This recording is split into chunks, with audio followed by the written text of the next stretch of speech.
So today we're going to take a look at this little hive. If you were following last week, it was queenless. So we're going to have a look in there and see if a new queen has emerged from its cell and also whether it started to lay. So we're going to show you how to do that now.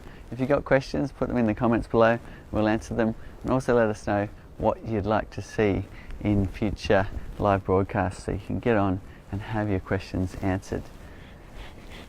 A little hive like this, you don't need too much smoke, so get your smoker going, nice puffs of cool smoke, and we're just going to put it in the entrance. Now it's a pretty cold day, so the bees are hardly even flying,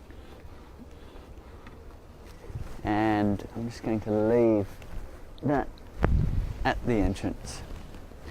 Next we're going to take the lid off. I know that the inner cover has the plug in the hole here, so the bees aren't actually in this space at the moment.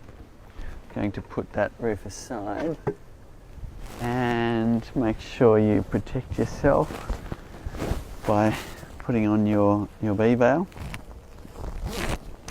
This is a pretty calm hive, but sometimes when they're queenless they'll actually get a little more aggressive. Okay, next with your tool, just cracking the lid. For those that are just tuning in, we're covering today how to tell if your queen is laying. So just gently prying it up with your tool. Okay.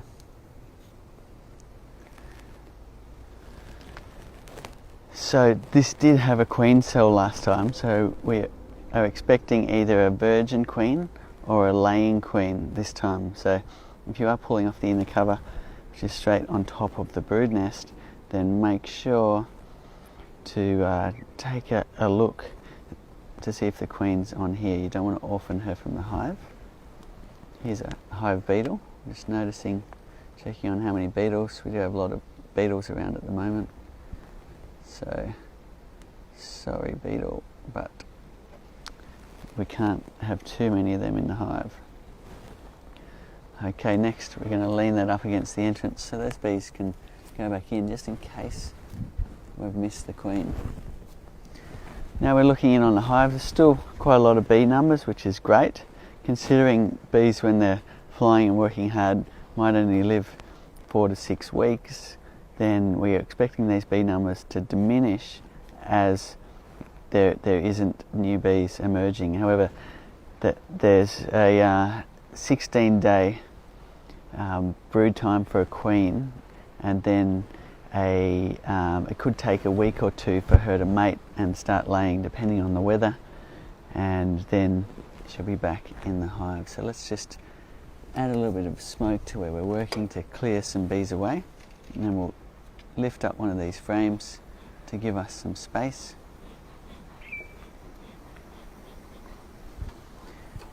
And what we're also going to do is cut some of this comb here, which is adjoining between the frames.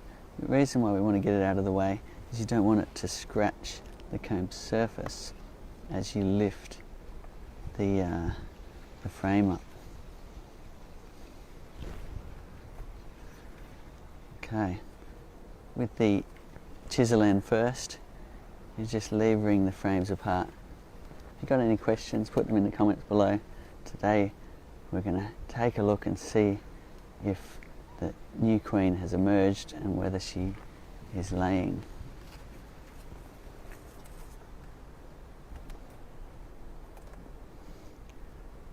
Okay, so let's loosen that up.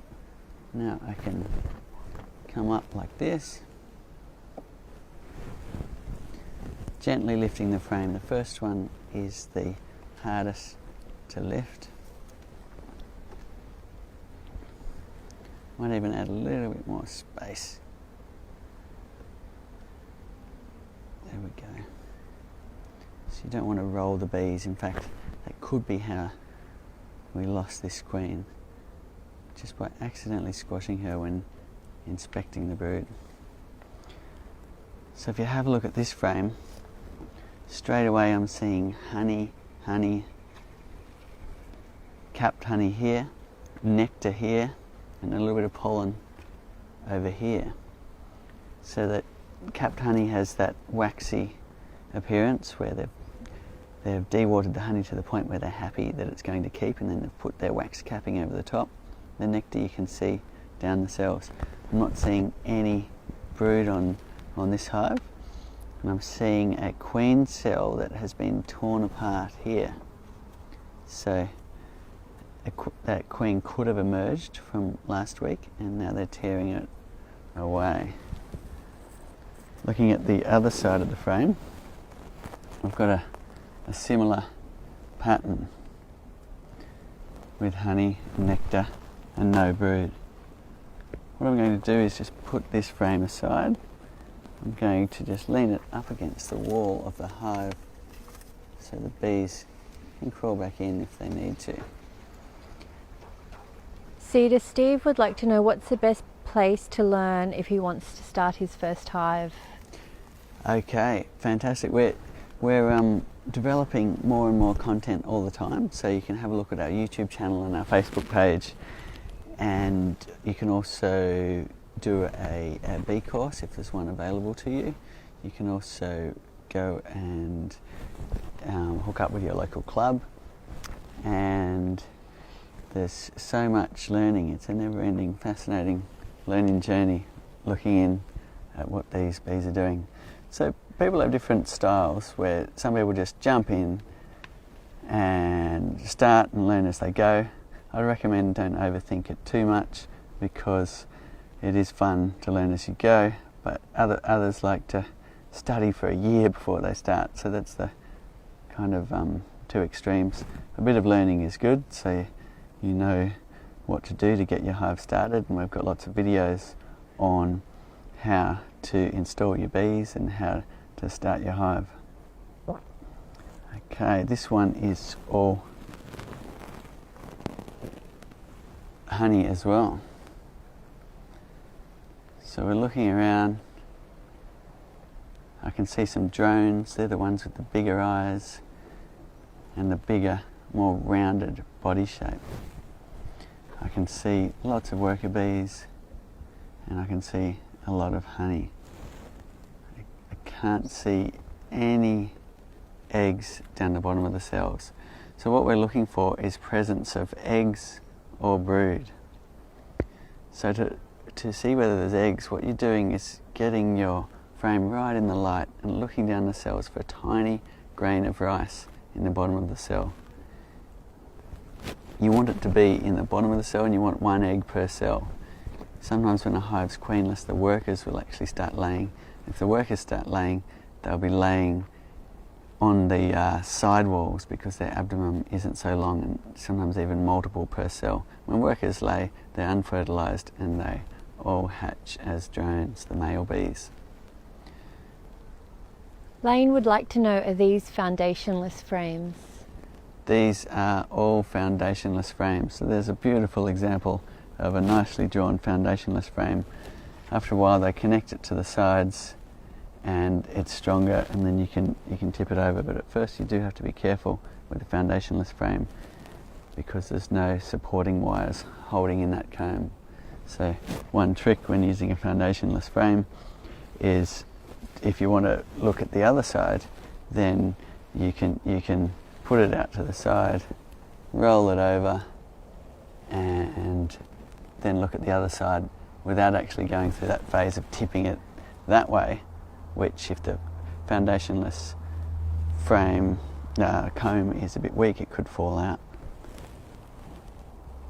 So I'm having a look around for a queen. A virgin queen can be hard to spot. She's often not much bigger than the worker bees. So we could have a virgin queen in here that hasn't been on her nuptial flight yet. Okay, no presence of a laying queen yet. Jasper's asking, the bees have the wings out to either side. I heard this could be a signal that the hive is queenless. Oh, okay, that's a interesting one. I haven't tuned in on that, but let us know if you find that to be the case. Okay, so you might notice that this comb has a lot darker wax than the last ones. So it's darker when it's been used for more brood cycles. The silk builds up in the comb and makes it quite dark. You can see pollen down the cells here just at the end of the hive tool. Different coloured pollens that they're fermenting into bee bread. So they bring the pollen in, they pack it down the cells, they add their enzymes, top it with a little bit of honey and get a nice ferment going which partly digests those proteins for the bees.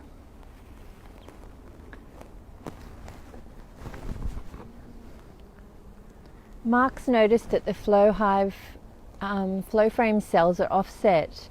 What's the reason for this? Flow frame cells are offset. They're offset obviously when you turn your hive tool, when you turn your flow key to harvest, because that's how we invented it to create channels inside the combs. But if you look at it on the right angle and it's set in the right position, they should make hexagons as you look down. So make sure your flow frames are set into the correct position when you insert them into the hive. But the blades alternate between being slightly higher and then one more indented as you go through the frame on the side? Oh, I see. The surface of the comb. Yes. Okay, well done. So that was another bit of learning. So at first we had in our prototypes a flush surface, and what we found is we got a lot of capping disturbance when you harvested the honey. So then we offset the ones that move by making the movement happen deeper beneath the comb surface. So what that means is if the bees have done a good job of drawing it out and capping it, you can harvest the honey while the capping stays in place. So that is the reason for less disturbance to the capping. It's nice if it gets disturbed a little bit because that increases the speed at which the bees then chew it all away and start the process again. So the balance is just a little bit of movement on top is good on some parts of the frame, but ideally if the capping can mainly stay in place, then there's the least disturbance to the bees. Okay, so far there's pollen here and no sign of a queen laying. So we're going to have to keep an eye on this hive and make sure that a queen is laying in the next few weeks. It can take a couple of weeks for that to happen, depending on the weather. It has been cold and a bit rainy, so there could well be a virgin queen in the hive waiting to go on a nuptial flight. And what happens is she takes off and she'll fly around till she comes in close proximity to a drone congregation area, which is where drones from all of the hives will fly each day, and it's often in the lower area of a valley, and they will fly around in the air waiting for a virgin queen to fly past. And when she does, then the chase is on, and it turns into this almost aquatic looking chase. And I see it sometimes in my little valley because I've got a lot of hives there, and you see this mating flight, and they're tearing around the valley, and they all come in on the queen, they roll in the air and spread apart like this again, then come back together. And what's happening is that queen might mate with 15 or so drones on that mating flight, and each drone actually gets their genitals torn from their body and dies, and the queen will return to the hive with enough sperm for 6 years of laying up to a couple of thousand eggs a day in peak season. It's quite an extraordinary thing. The queen may mate once more in that first few weeks of her life, but then never again. It's just a case of her storing enough sperm for all her years now. That queen can last up to 6 years, whereas the workers maybe only 6 weeks. So she's really quite a different bee from simply the change in her gestation and what she gets fed.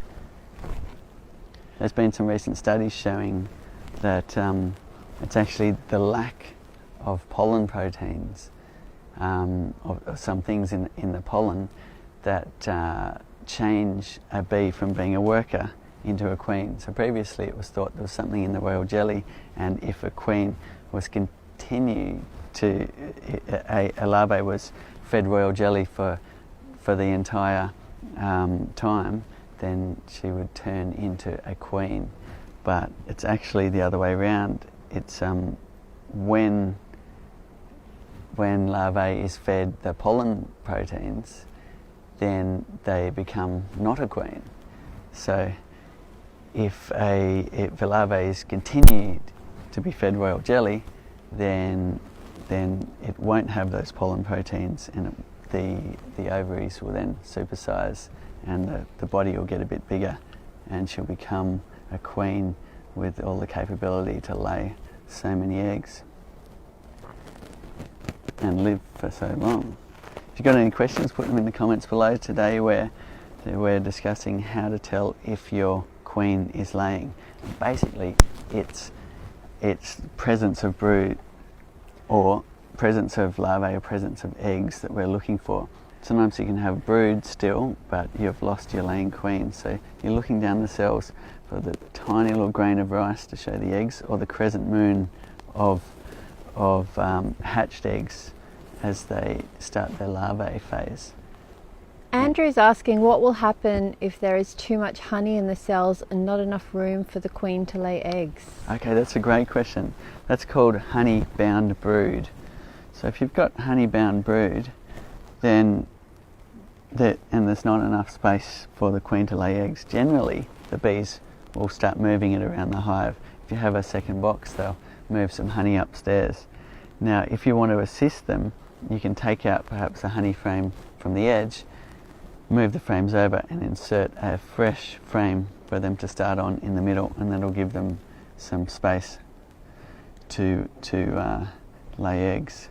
So beekeepers in the springtime will often do that to do two things. One is make sure there's space to lay eggs, but the other one is swarm prevention. So one trigger for a hive to swarm is there's no space to lay. So you want to open up that brood nest. Usually they put a couple of frames in here and here, a couple of fresh ones, and provide that extra space for the bees, and then they're less likely to swarm if you do it early enough. Great questions. Keep the questions coming. Cedar, can bees recognise their owner or the beekeeper? That's an interesting question, and they do have a very acute sense of smell. But the thing is, bees don't live for very long. These worker bees might only live for 4 to 6 weeks, which means the turnover is quite quick. So I think the intelligence of bees isn't to be underestimated, but the next time you go back into your hive, there might be completely different bees to before, apart from the queen and perhaps some drones that are still alive from last time. Liz asks, do bees from the same hive have different temperaments like humans? And have you encountered the more aggressive bees and gentler bees? Absolutely. So a gentle hive like this is a real pleasure to work with. I wouldn't really even need a bee suit to open these up, although it's nice to be precautionary.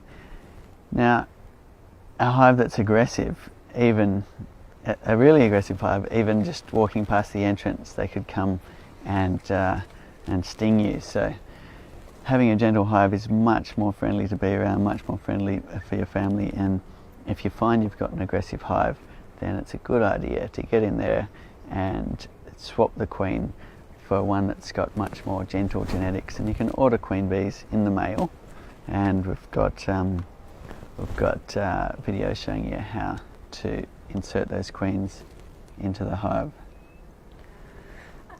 Jasper's asked, what are your recommendations in regards to phasing out old brood frames in colder climates without introducing an entire new box, risking the bees cooling too much and encouraging the bees to feel honey outside the flow box? Okay, that's a great question. So what they're referring to is cycling out old frames. Now, it can be a good idea to take some of the ones that have old dark wax, like this one. So generally beekeepers, once the frame's been in the hive for a couple of years, you can see how this is going really quite dark. The concept is you then move it out to the edge, so any remaining brood hatches. In this case there is no brood, so you could just cycle this out straight away. And then you take it out of the hive and put some fresh frames, usually in position here and here, and cycle out some of the old ones. Now the question is what to do with the old ones. If they're all honey, you can take that out and enjoy the honeycomb. Even when it's dark like that, it still is completely delicious. The other option, if the frame you're trying to cycle out has a bit of brood on it, you can put it under the lid of your hive. Now, having said that, you'll need to put it on the inner cover and prop it up a little bit to make sure there's space between the frame and the inner cover. That'll allow if there's just a few brood cells left on the frame, it'll allow them to hatch. The worker bees will come up and look after them, and then you can cycle it out when there's no more brood on the frame. But generally you're trying to cycle out frames that don't have any brood on them. The other option is, as you say, adding another box that you can shift frames, adding another deep box that you can shift frames from here up to the top. So some beekeepers do that. Many beekeepers have honey boxes that are shallow, so you cannot cycle from the bottom to the top. So it really just depends on your setup. Liz is asking, as a beekeeper, do you become more sensitive or more in tune to nature, the weather and the environment? It's a wonderful thing to be getting feedback from all over the world about how people really start tuning in once they're keeping bees. You can't help but notice what's flowering. You start to have appreciation even for the weeds that flower for your bees, and the interconnectedness of all life that we completely depend on. We constantly get that feedback, and I know when I more seriously got into beekeeping in my early 20s, I really started looking around at the trees and what was flowering, and looking at the buds and following the weather. We have trees down here that really respond to the rain, the paperbarks, so I'm thinking, okay, it's just rained, soon the paperbarks will be out, the bees will have a little bit more forage and so on. So it certainly does increase your awareness of what's going on around, which I think is a fantastic and really positive thing, especially for our children who really are craving that connection to our environment and what's going on and the food we eat. Cedar Chuck's asking, can a queen who has been producing gentle offspring for a year then start to produce much more aggressive bees irregardless of the weather and other facts? One of my hives has started to become more aggressive recently. If it's changed tune from being really calm to more aggressive, so here's the queen, and she looks like she's a virgin. You can see her here. She's got, her legs are bigger and she's strutting around, but she's really not much bigger than any other bee.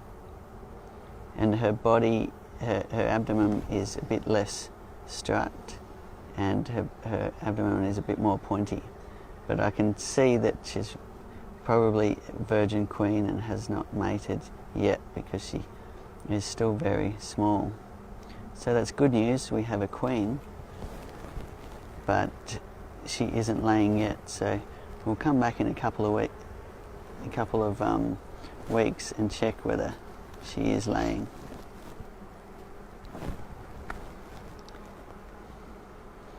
Okay. I can't see her laying at all either. Sometimes you'll watch the queen for a little while and you see her dipping her abdomen down the cells to lay an egg in the bottom.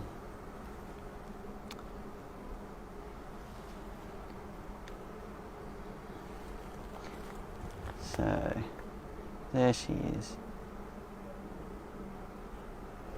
Oops. Just slipped the frame there. So I'm just going to have a look down these cells, looking for that tiny grain of rice in the bottom to see whether she actually has started laying yet. And so far I can't see any signs. Has been pretty poor weather with rain and wind, so even though she may have emerged a week ago, she may not have had the chance to go on her mating flight yet.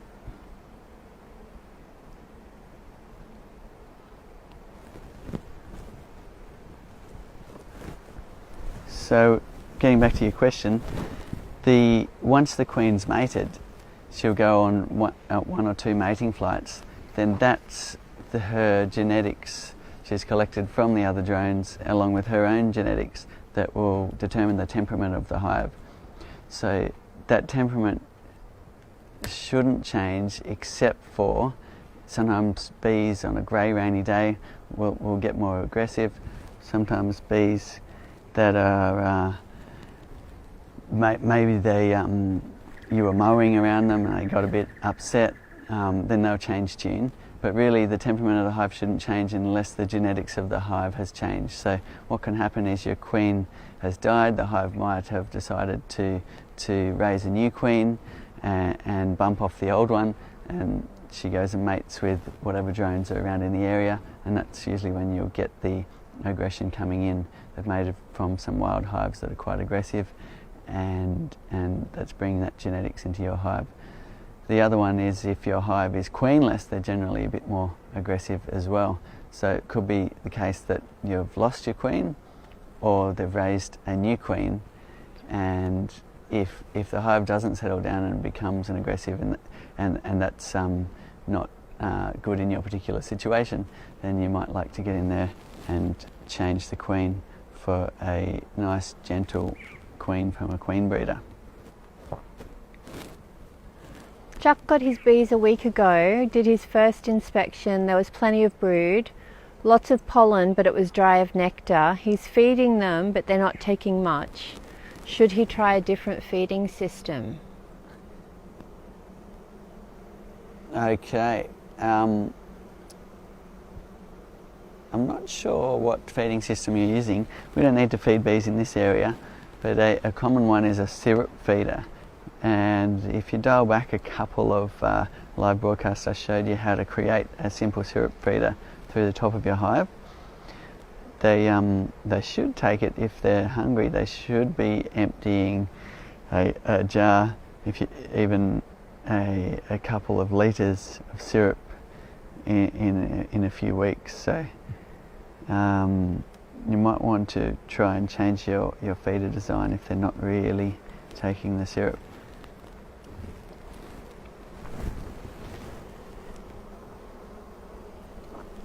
Any more questions, keep putting them in the comments below. There's no such thing as a silly question, so ask away and we'll keep answering them. There's been some great questions about looking after your bees. Of course, if you look after your bees, then they look after us and you get the beautiful rewards of honey. Dale's queen has laid in the flow frames. How can this be prevented? Okay. Queens laying in the flow frames is obviously not what you want.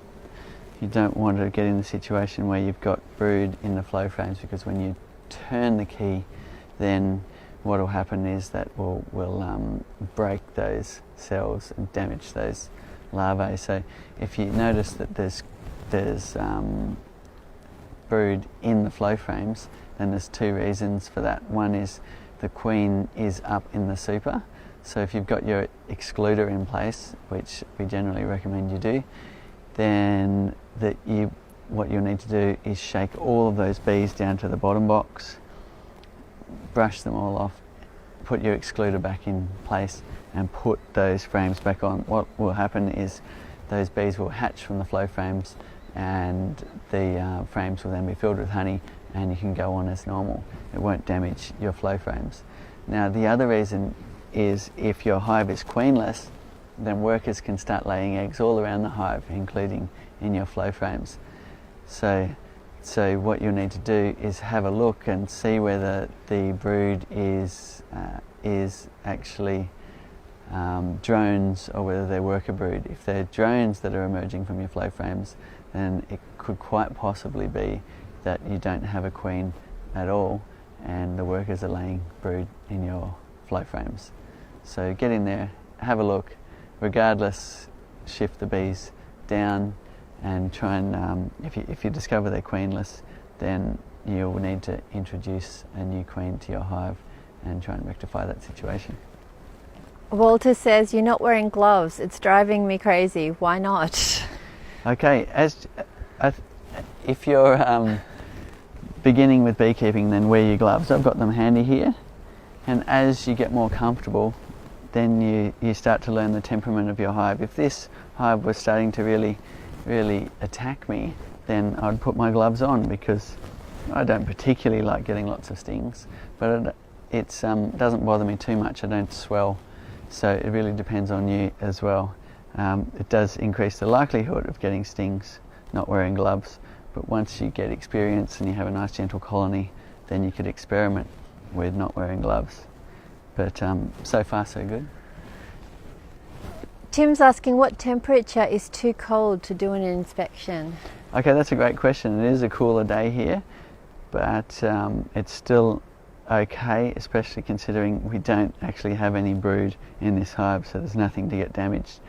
Generally, you want a warm day. Mid-morning to mid-afternoon is the best time to do your brood inspections. If you're going to leave frames out with brood on them, try not to do it for too long, especially if they're in the larvae stage.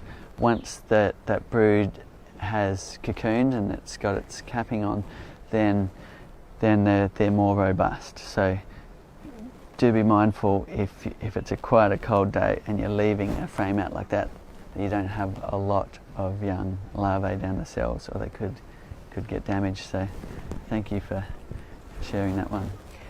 Brett's in Tasmania and he is wondering how a flow hive would go down there. Tasmania is a great spot. There's such a variety and such a natural wilderness. I've travelled around visiting customers early on, and it's a fantastic place to keep bees in a flow hive.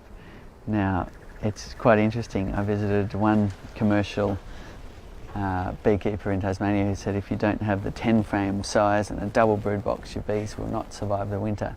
And then I went and visited another commercial apiarist who said no, a single 8 frame is fine.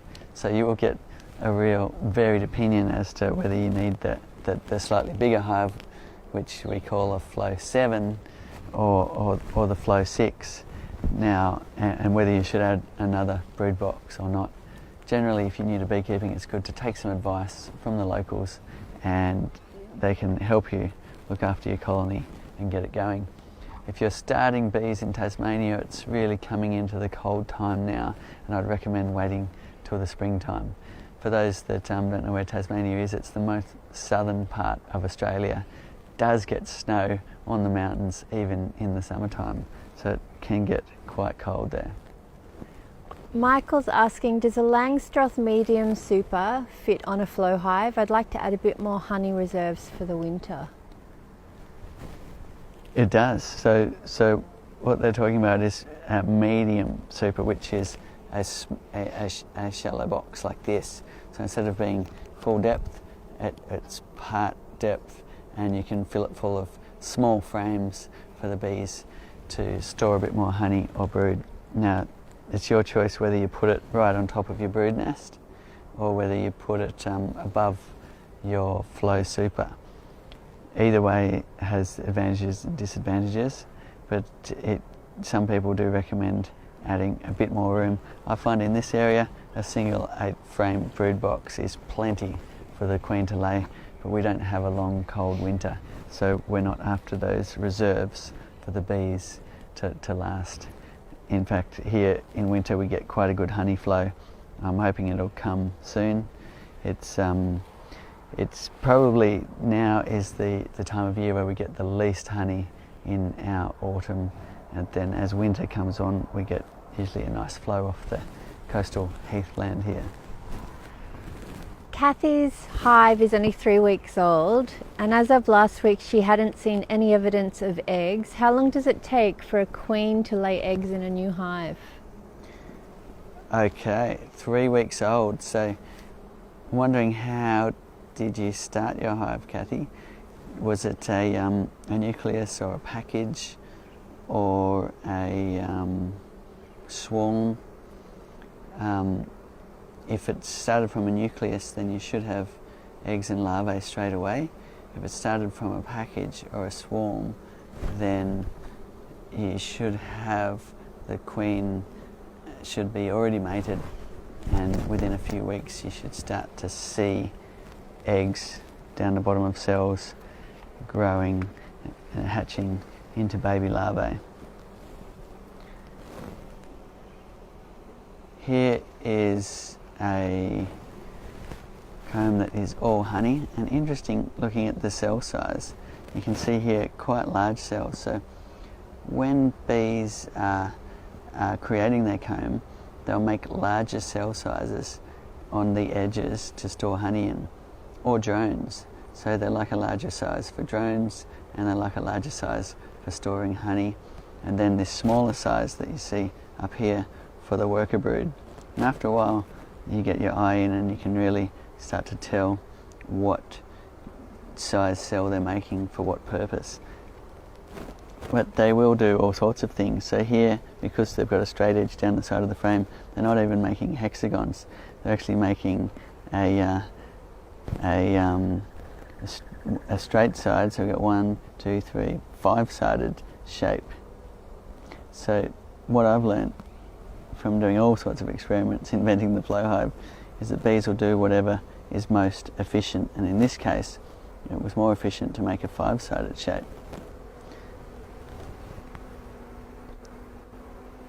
Karis is thinking of doing a walkaway split. Would you recommend this, and are the bees going to create a queen cell?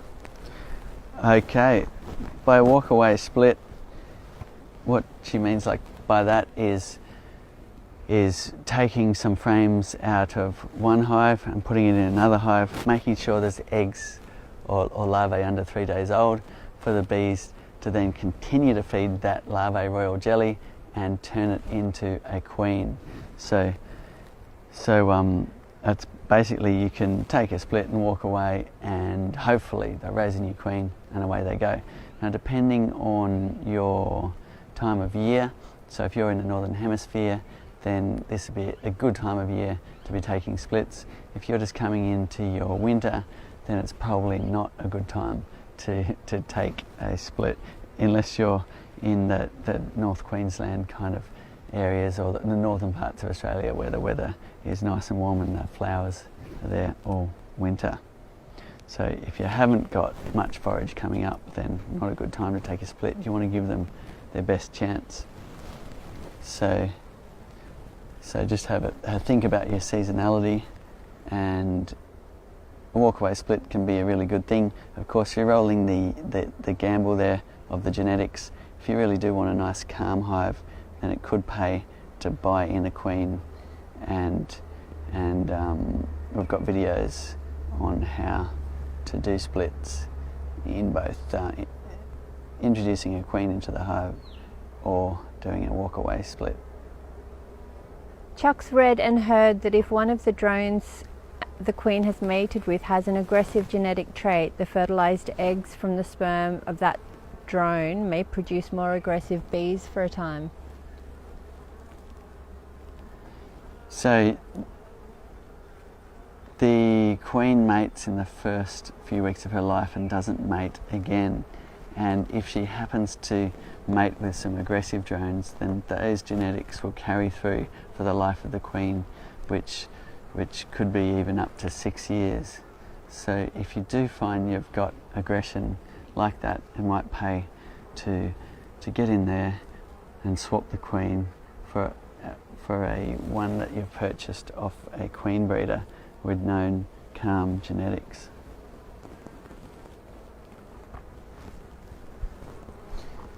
It's a wonderful thing looking in on the hive and really seeing what's going on. This hive has a queen, but she's not laying yet. So what we're going to do is come back in a couple of weeks and make sure she is laying. If she's not laying, then we'll need to introduce a new queen, or at least give the hive the resources to make one. Jasper's experienced problems with moisture inside the flow hives during winter.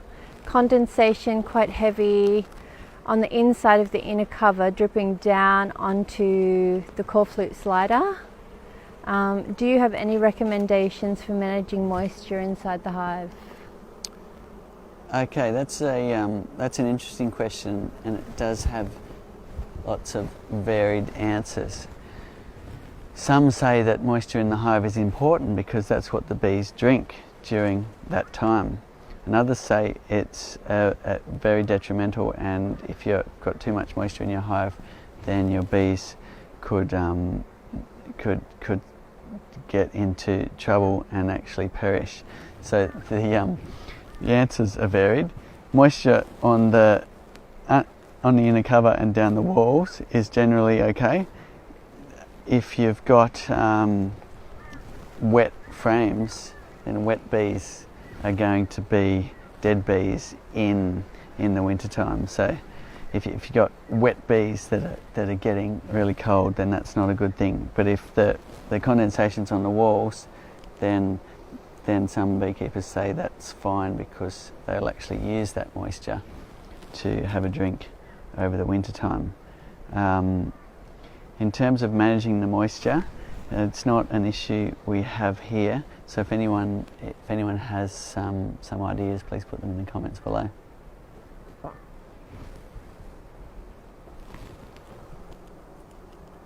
If you've got any more questions, we've got time for a couple more. Today we were looking at this hive to check if the queen was laying.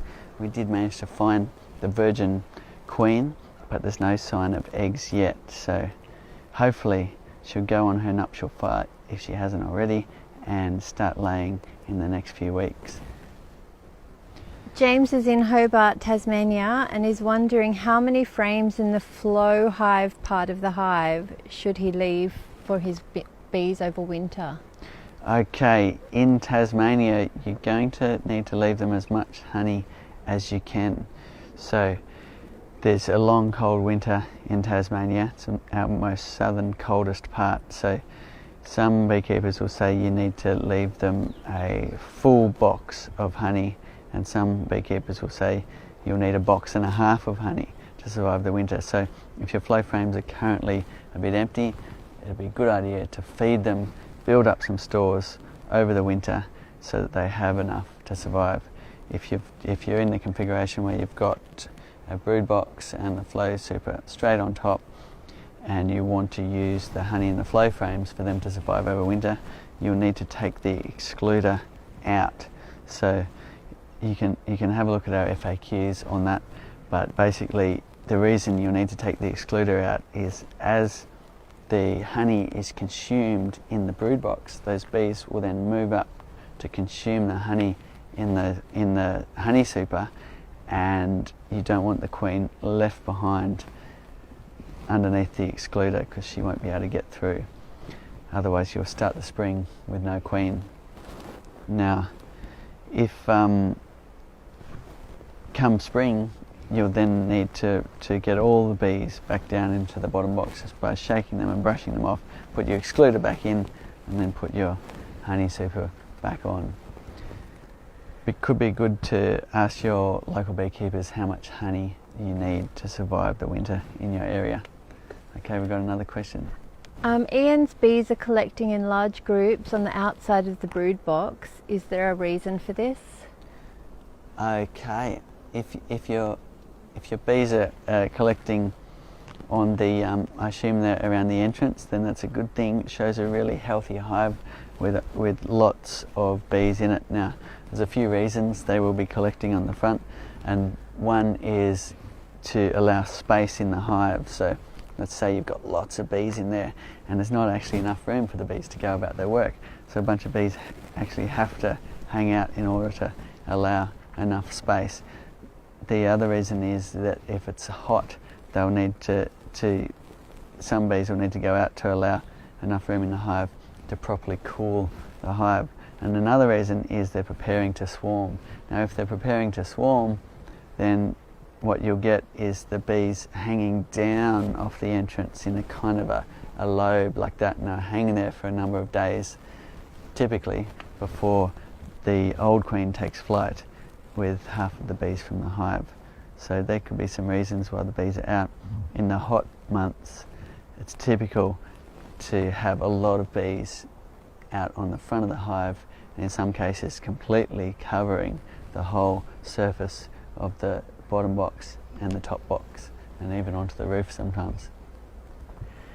Kathy's bees have been in their hives for 2 weeks. They're very hungry and have been going through sugar syrup every few days. Is this okay? So if they're taking a lot of syrup, then it could be a good idea to continue to feed them if you've got a time with no flowers coming up. If you've got a long cold winter, then keep feeding them. Try and build them up some stores. If you're feeding them just haphazardly, then what you'll find is they'll just consume that syrup and won't actually be storing it. You'll actually need to keep up the syrup in order to get them to store some for their winter. I did cover that in a couple of live streams back, if you want to have a look at that video on feeding bees. Stacey's from Tacoma, Washington, and caught her first ever swarms. Do they need to be fed even though there's plenty of natural food around? And secondly, how long till the queen in these swarms starts laying? In this area here, I never feed bees because there's always enough for them to find around. So if you've got flowers around, generally the bees are incredibly resourceful and can go and get that nectar and pollen and bring it back into the hive, and you shouldn't need to feed them. So it really does depend. Some beekeepers will still feed if they're after the maximum production. So they'll feed prior to a honey flow to try and get the numbers up, to try and get the most out of the honey flow they can. Now that's generally in a commercial setting where you're trying to get as much honey as you can in the season. Generally, if there's flowers around, you don't need to feed. Samuel's saying it's winter time in Melbourne. Is it normal for the top frame to be beeless? So by the top frame, I imagine you're meaning there's not many bees in your honey super or top box. Now, if that's the case, it shows that your colony is a little bit small, and it could be a good idea to reduce the size by taking off the honey super. What you don't want is a hive that is quite big and hard to keep warm over those winter months. So if there's no bees in your super, then you may need to remove it and start feeding your bees to try and store as much honey as you can in the brood box, or you could feed your bees to try and store some honey for the winter in the top box, depending on how many bees you've got in your hive. But if you've got multiple boxes, let's say you've got 3 stacked, then you might want to reduce them down to 2 boxes, or even 1 box if your colony is small, for that winter time. How many questions do we have time for? So we've got time for a few more questions. Okay. If you want to keep asking, we've got some great questions coming in. Raymond hasn't been able to find the queen after the queen cell hatched. Doesn't see any eggs, but sees a lot of very young larvae. Does this mean the hive is okay? Absolutely. So presence of young larvae, you're looking down the cells, you're seeing those crescent moons turning into grubs. That's a good sign. It means you've definitely got a laying queen, and your hive should grow if you look after it, and the numbers will build up, and then you can put your honey super on top. Mark's asking, when should you move the bottom board from the base to the top slot? So the core flute slider. Okay. So if you've got the core flute slider, what he's talking about there is when should you change the ventilation. So generally beekeepers will leave their hive ventilated most of the year, but you might want to move that core flute slider into the top spot, or if you've got the flow hive too, you can turn this cover upside down here to reduce the ventilation if it's getting quite cold in your area. The other time you would move it to the top slot is if you're harvesting honey, move it to the top so that if you do get any honey spilling from your frames during harvesting, the bees can then just lick through the mesh on top of the core flute slider and recycle that honey. Kathy's asking, how do you give the resources to create a queen? Okay.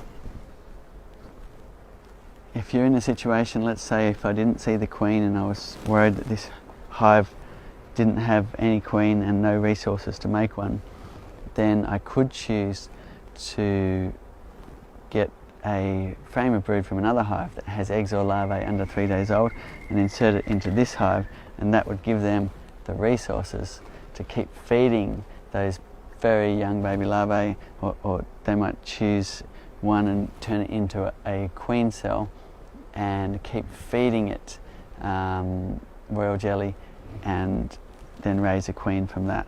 So that's how you can give a hive the resources to make their queen. The other thing you can do is order a queen in the mail. If you order a mated queen, it will give you a bit of a jump forward, because as soon as you put it in, she's ready to start laying.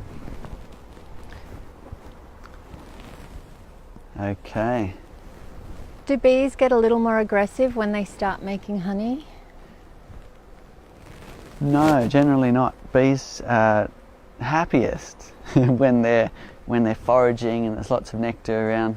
So it'll go the other way, where if there's no honey to make and nothing to do, they can get a little bit more cranky. It's funny that there's been research to show that bees can even get depressed.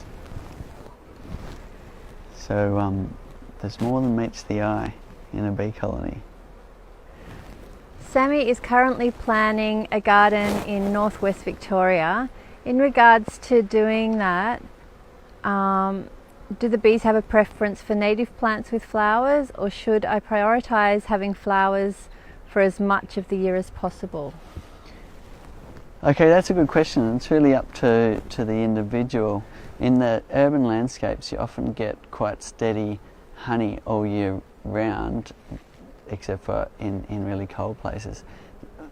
The reason being is people plant all sorts of flowers that flower at different times, whereas in the native vegetation out in the forest, it tends to be more defined to the seasons. So that's really a choice for you to make, whether you want to plant exotics or natives. It's a good idea to plant natives because that supports the other really important 19,000 bee species of our world, that those little native bees that need that native flora to be able to survive. Okay, so Dale has another question. He was the one who had the queen lay in the flow frames. He says, unfortunately, I cannot shake the bees off as they're in an observation hive indoors. Okay, so have you got an excluder in place? So let us know whether you have an excluder in place, because that could be the issue. And he says he was also able to see that it was the queen that laid the drone brood in the flow frame. Okay, so what that means is there's either no excluder or the queen's on the wrong side of the excluder. If there's no excluder, then some queens will lay in flow frames. We tried to design it so they wouldn't by making them too big for worker brood, but what we find is some queens will lay and some queens won't. I've got a hive right outside my door and I've had no excluder in it for years, and there's never been any sign of brood in the flow frames. I've been in another situation with a hive like that, and I happened to witness the bees dragging the queen out one day. 3 weeks later, brood in the flow frames. So it had been a queen that didn't lay in flow frames, and as soon as they changed it, the next one did. So it's very queen specific whether they'll choose to lay in flow frames or not. So you can either modify your observation hive to have an excluder if you don't have one, or you could change to another queen and hopefully she won't lay in the flow frames. That's probably your two options there. If you have an excluder in place, then try and move your queen to the other side of the excluder. We have one more question. Okay, one more question. This one's from Kelly. Kelly says, we couldn't find our queen, and based on the pattern we believe she's died or isn't laying. We've ordered a new queen. Do we have to find the old queen before we put the new one in? If there's no presence of a queen, then the answer is no. But do check, because you don't want to be in a situation where you've ordered a nice mated queen and you put it in the hive and she gets bumped off straight away by your old queen, which isn't doing very well. So do have a look. If there's just some patchy sporadic laying, then you will need to find the queen, take her away, and it's best to wait 24 hours before inserting the new queen, so the hive would then have time to realise that they're queenless and they're much more accepting of the new queen. Okay, thank you very much for watching. We're going to put this hive back together now, and let us know what you'd like us to cover next week, and we'll have something interesting to show you. Thank you very much for all of the great questions, and tune in again next week.